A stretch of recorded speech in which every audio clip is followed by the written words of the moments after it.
Hey, what's up, guys? Welcome to the Deconstruction Zone. I am Danny, one of our hosts, and you might look around and say, "Where is Emily?" If you're watching on YouTube, which if you don't subscribe on YouTube, you should. It's not any better necessarily, uh, but there's video, and sometimes that's a little fun. But you might look around and say, "Where's Emily?" or you haven't heard her voice yet. And today is just me. Emily and I, since kind of going virtual, are still trying to figure out our schedules and whatnot. And so her and I will both be back together. I got a text from someone a few weeks ago when I wasn't on the episode, and they asked if I was okay. And I do appreciate that. I get a lot of messages, both on personal texts or DMs on Instagram or to our actual Deconstruction Zone page. I imagine Emily does as well when one of us is gone or maybe an episode misses like last week. And we just want to say we appreciate that. A community that like actually notices when you're not around is fun to have around you. But nothing is wrong or anything like that. We're just trying to get our schedules going and all that kind of stuff. And so just planning and prepping and trying to get things going. But I want to make sure we get an episode this week. So I'm recording a short little one just to get us an opportunity to have an episode. But before I dive into it, I would say really quickly, like, I want to hear your stories. I'm kind of interested in a little mini series, something that we might call like Voices of Deconstruction or something like that, where we don't just unpack Emily's story or hear my thoughts, but we get a chance to hear some of your stories. And so there's a couple ways you can go about that. If you actually send us a voice message through Spotify, which we're actually going to look at one as kind of the main conversation point up to date. You can do that. The only issue is you can only record about a minute. And so that creates a little bit of an issue there. But I would tell you if you want to send either an audio message or a written story, we'd read it on the air. And you can send that to Danny, Danny, at thewell636.org. So the church I pastor is called The Well. And so you can go my first name at thewell636.org. That's Danny at thewell636.org. You could shoot us a voice message, a video message, or just a written story. And I would love it to be about your experience with deconstruction. Maybe it's around a topic like LGBTQ plus inclusion or women in the church.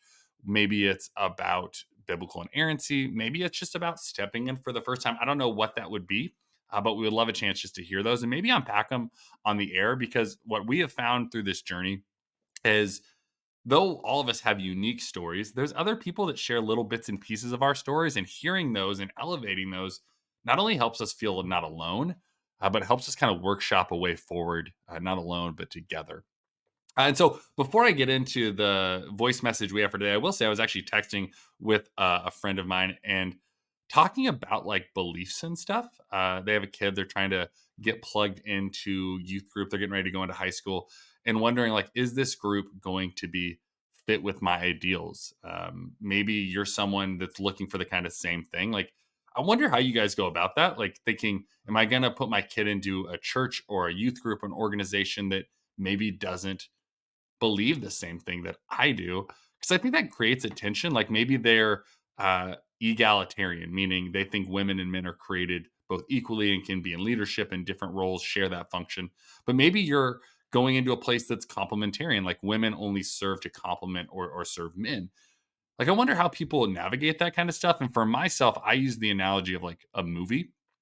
Um, I probably wouldn't tell my kids not to watch a movie I disagree with, but I would tell them all of the things that I think would be stumbling blocks, whether it's like bad language or themes that they're not ready for. I'd probably prep them for that, kind of rely on the foundation that we laid as a family and send them into that place knowing that. Because I think sometimes we throw the baby out with the bathwater, right? Like we throw out a community of sorts because they don't align with us theologically or they don't check all of our boxes. And I think sometimes that can be harmful, trying to just create our new echo chamber. But I think if we can find ways to rely on the framework that we laid, the foundation that we laid, and really trust our kids, um, I don't know. It'd be interesting to see how that impacts the next generation. Like, it wasn't necessarily where I wanted to go today, and I was thinking about how we're going to probably do a sermon series about that at the well, like how to raise kids in the church, or maybe raise kids that don't want to be a part of church. Because all of us, like I'm 34, almost 35, I have my levels of baggage of just being a part of youth group to the levels that I was. Emily, I'm sure, has the same, and you do. So, and again, as you share stories, I'd be interested to hear that. Like, what is your thoughts as a parent engaging as that kind of stuff? If you're a parent and listening, like, how do you engage with communities and beliefs that maybe you don't agree with, but the community could be really helpful. How do you engage in that? And maybe you're someone that's growing up and like you're in that. You're not the parent, but you're the youth, or you just came out of that. Like, what has that been like? How have you navigated that? I'd be interested to hear those stories. But with that in mind, we're going to listen to a voice message. Again, we got this through Spotify, and it comes from a listener of ours who is in ministry in the South, not originally from the South, but there. And I thought it would be an interesting one to share because it actually connects a little bit with my story as well. So we're going to listen to this voice message, and then I'll unpack it a little bit, and we'll go from there. But give this a listen. Hey there, my name is Bella. I've been listening to you guys for a little over a year, and I'm just so grateful for everything that you put out. It has helped me in my deconstruction like crazy. So thank you. But I had a question. I am a youth pastor. I work for a church, but there are some things that the church believes are wrong that I don't. Um, and I think the biggest thing is that they're a non-affirming church when it comes to LGBTQIA plus relationships. I'm from the Midwest. I live in the South, and I am, it's a culture shock, but I'm struggling with this like crazy, and I'm questioning my call to ministry um, because I just want to love people like I was loved, and that's why I do ministry. So I just don't want that to like get in the way, but I feel like it's a pretty big deal. So any help that you guys could give would be appreciated. Thanks. So Bella, thank you so much for that voice message. And I would say like initially I really resonate with that. And I think I've maybe shared this on the pod before, but my first real job in ministry, I did a little bit of interning in college, all the years I was there, but took my first job in a small rural town in Alabama. So I'm originally from Portland, Oregon. I moved across the country for my first pastoral job as a youth pastor at a church in a small town called Arab, Alabama. Arab is how you pronounce it. And I don't think I've said this on the pod, and I just short aside. Um, they named it after A. Rad Thompson, who founded it, but there was a typo, and they just ran with it. They had the Arabian Theater, the Arabian Market. Their high school was the Arabian Nights. They ran with it, and it was a weird town. They had ran like everyone of color out of town 30 years ago. When I moved there, like everyone that was Hispanic was like just kicked. Like every Mexican restaurant closed because they'd kicked everyone out of town. It was a wild place to live. And I came from like woke progressive Portland where I'm like, oh, racism's not an issue. And then I moved to the South and I'm like, oh, racism is still an issue. And that was an eye opening experience for me at 21 to realize I didn't know everything. But to your question, like that was kind of my struggle when I went to this church. So I was like a pretty open-minded, progressive pastor, like pro women in ministry, which this church actually was. I would give them credit for that. Like it was a husband and wife co-pastoring, and they really split the duties and really believed in the idea of co-pastoring. But that for the South was a pretty divergent belief. And also, I was starting to build more of my framework of LGBTQ plus inclusion.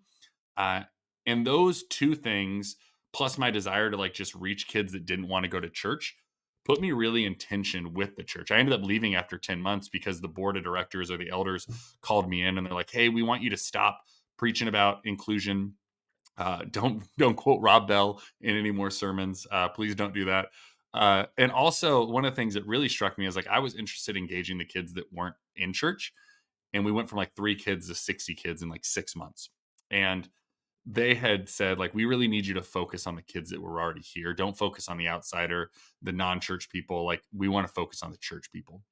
And I realized at that point like it wasn't for me. I moved back to Portland. I ran a nonprofit for several years, a Christian nonprofit, but I was like I didn't really want to work in the church. And so the idea of where you're at of wrestling with, do I stay in this thing, do I leave this thing, and how it impacts your call to ministry, I totally resonate with that. And my encouragement would be um, a couple of things. First would be fight the fight. I think oftentimes we try to move, and I did the same thing. We try to move out of circumstances to find the perfect place. So I'm like, I can't exist in Alabama, so I'm going back to progressive Portland. But I would say before I moved, I fought the fight as long as I could until it became abundantly clear that they were an immovable object, right? And I would say the same thing to you. Like, don't break your soul and don't break your call to ministry because it sounds like you're someone that's deeply passionate about Jesus, deeply passionate about your call. And so don't let this church take that from you and rob you of that and really squash that ministry calling. But I would say fight the fight because you'd be surprised how many people in your community might actually be sympathetic to more LGBTQ plus inclusive theology, and maybe they're not. And so I would tell you, first and foremost, fight the fight as long as you can, and see and start to put feelers out, because ultimately you have to be true to yourself. Like, the opposite thing you could do is just like push it down. And I would very much encourage you not to do that. Don't just push it down. Don't pretend like it's not a thing. And don't just subscribe fully to what the people around you believe. Like, be kind of the prophetic voice within this community. And I would encourage you to try to really fight that fight. But the other thing is, like, if it starts to really squash your calling and squash your ability to really believe, not only in your faith, but that God has called you to ministry, then it's probably the wrong place. Like, I wouldn't start to question your call as much as I would question the place that you found yourself. Um, and so I would say is, like, maybe this church isn't the right one for you. Maybe the South isn't the right place for you, and start to put out feelers of places that you could really go and explore in ministry. But all that to say, I want to go back to that idea of kind of growing where you're planted, maybe, or maybe being the irritant within the community that needs a little bit of irritating. Every political season, like, I hear people say, like, I'm moving to Canada because I can't live in America, or the progressives are like, I'm moving to California or the West Coast or the East Coast, and the conservatives are like, I'm moving to the South because I want to be around my people, right? And obviously, there's shades of gray in all of that, and so that's obviously caricatures of each. But people are like, I want to move out of these places. Like, I hear it in Missouri all the time. Like, I just want to move and live in Colorado, or I want to move and live in Oregon so I can be around the progressive people with me. And the same on the conservative side, people say the same sort of thing. And my challenge to them is always like, well, wouldn't you just want to change the ecosystem of where you are? Like, all the progressives are already here and all the conservatives are already there. What would happen if you were able to change the tide of where you lived? And oftentimes I've heard that used in a really manipulative way, and so I try not to, like, the grow where you're planted mentality can be a way to say, like, stay in unhealthy situation. Churches use that all the time, like, stay here because this is where we need you. It may not be where God wants you. But I do think if the gospel of Jesus is fully inclusive, which I deeply believe it is, and Jesus is trying to extend the levels of which we understand that and progress the ways that we teach that and articulate that in our everyday lives, how much more does it make those places like a necessity for us to be? It's one of the reasons, like, I've loved starting the Well in St. Charles County, because St. Charles County gets this really bad rap that I don't think it's fully deserving of. And so if you're outside of St. Louis, St. Charles, Missouri area, St. Louis County is kind of seen as this like progressive hub, where St. Charles County is seen as a more conservative hub. So me starting a church that's like inclusive of LGBTQ plus people, a church that wants to elevate the voices of women, a church that wants to be a part of conversations of racial justice, though we're not doing as well as we would like to in there, but we want to be a part of all those things. A lot of people told me early on, like, don't start a church there. Like, it's never going to work. Like, start it in St. Louis City or at least St. Louis County, but like, stay the hell away from St. Charles County. And my mind said a couple of things. One, what I said a little minute ago, like, there were more people sympathetic to this than the narrative says. And also, like, I want to change the tide in that region, if it is really like that, for where it feels like Jesus is leading and going, where the gospel is actually pointing to, rather than like letting this be an echo chamber of conservatism and exclusion, which it really isn't, but that's the picture that's being painted. Why would we not try to start something really cool and fresh and different to try to change the tide, rather than just running away and starting our own echo chamber? And so, Bella, I think this goes back to your message. Like, I think that's the tension that you have to hold and we all have to hold. Like, how important is this community to us, these people to us, this fight to us? St. Louis and St. Charles has become important to me. I'm not from here, but this is where two of my kids were born, where all of my kids have grown up, where I met my wife. All of these things, like, have made it really, really important to me. And so it feels like I have a greater connection than when I did in Alabama. But I had at a point a tension in my heart, maybe 5 or 6 years ago, where I said, am I just going to go back to Portland, or am I going to go to California, where I've always wanted to live and start a church? Am I going to go to Austin, Texas, or Denver, Colorado? Like, am I going to go to those places? And it became clear, like, the older I got and the bigger my roots got here, though everything about Missouri isn't everything I loved or dreamed, or all of those things, it became really abundantly clear like this is where God wanted me. And the fight for specifically our beliefs on inclusion, like we were in the battleground of it to really try to share a story of inclusion and love and grace with all sorts of people. And so it's been interesting. And I think for all of us, like I would say it's not a uniform one size fits all. So hopefully you don't hear me saying that. Just sharing a little bit of my thoughts and potential wisdom on my experience. But I think it comes into this uh, challenge of really figuring out like where is God calling you? Like God is calling you to ministry, Bella. I think that's clear from your passion and your voice and your story. But calling you to ministry and calling you to ministry in a certain place aren't necessarily one in connection. So you kind of have to ask yourself, is the context and the place where God needs me and God wants me and where I can flourish and my ministry can flourish? Also, like, do I need to be in a place that's around more people like me so that I can develop and grow and learn? Or am I at a place where it feels like God is telling me to fight the fight, right? And be the prophetic voice for change in this region? Like, I don't know. And that's been different for me in different seasons. There are certain seasons I needed to be in more of an echo chamber because I was hurt and I was in pain and I needed to heal. And like now I feel like I'm pretty healthy and healed and I have more energy and bandwidth to fight the fight and grow where I am. And so I don't think it's universal or one size fits all, but I think it's something really worth asking of like, where does God want me? Where does God need me? And where am I going to have the most fruit in my ministry? So I don't know. I hope that's helpful. This feels much more like a radio show this week, like just doing it alone. I wish I had like my deep voice, radio voice, could really hit that. But again, I would go back to what I said at the beginning. Again, Emily and I want to start to collect voices.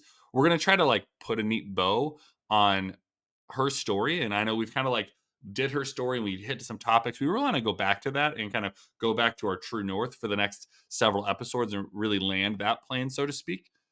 But also, again, we want to prep to get some of your stories. And so, again, if you have any stories of your deconstruction questions, either send us a voice message through Spotify or shoot me an email at Danny at thewell636.org. We would love nothing more than to unpack those together and elevate those stories and voices for the sake of this community. Even missing an episode last week reminded us how strong this community is. And so we're excited to get back to that. And so, friends, I don't have a lot more to share. I don't know. Since I'm alone, can I do recommendation station? Do I have a recommendation station? I don't know. I'm reading How to Read the Bible or What is the Bible and How to Read It. It's in my backpack. I can't remember the exact title, but it's a Rob Bell book, or essentially like What is the Bible and How to Read It. And we're doing a sermon series about that at the Well right now. We're studying Philemon as the example, but really talking about like what is the Bible and how to read it. And I would say for all of you that are listening to this, you're likely deconstructing or at the beginning of it, middle of it, or end it. And the Bible probably played a role in that. And so I would encourage you, like, you don't have to subscribe and believe everything in the book. I know I don't, but I found it as a really helpful resource for me as I read it about 5 years ago or whenever it came out and rereading it now, just a few years later and with a different perspective. It's been really, really helpful. And so if you're looking for a book to read, um, I think it's How to Read the Bible by Rob Bell or What is the Bible and How to Read It. Google it. I wish I had the title exactly for you. I'm mixing it up with our sermon series, but you get the point.